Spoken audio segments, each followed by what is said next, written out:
Welcome, friends. We are doing something a little bit different. And so here's what you can expect when you show up on Mondays. One of the preachers, like me, is going to be tilling the soil of your heart and mind, hopefully, on Monday for digging deep in the Word this upcoming Sunday. And here's our hope, that as you're engaging the text, you're asking questions and wrestling with its claims. And then when we gather together, the Spirit that's among us and within us is guiding us in the illumination of His Word.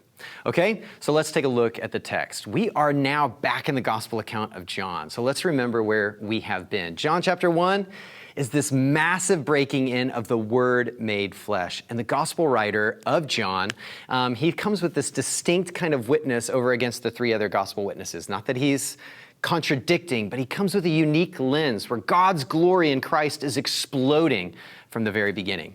Now, the next few chapters, John 2 through 5, we see Jesus just beginning to break on the scene. And here's what he does.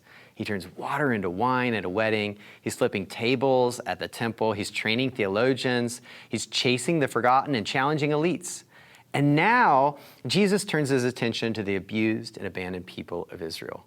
And by chapter 6, they start coming in droves. Now, this gospel account of John, it's organized as a book around the language of signs.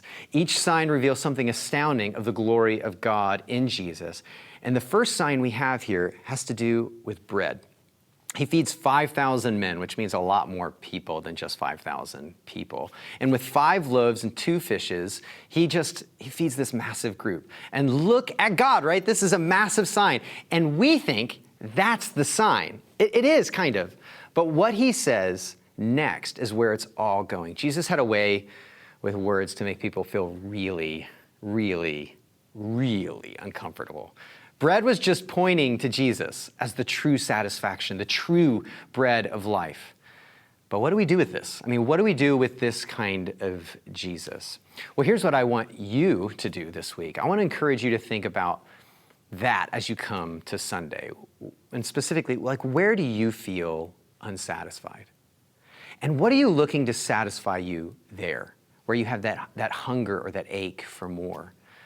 What are you consuming right now to try to fill that ache or that hunger? And I want you to be brutally honest with yourself, okay? Ask God to reveal that to you this week.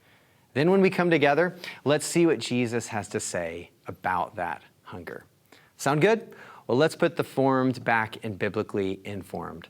Let's see what God has to do in us, both individually and collectively.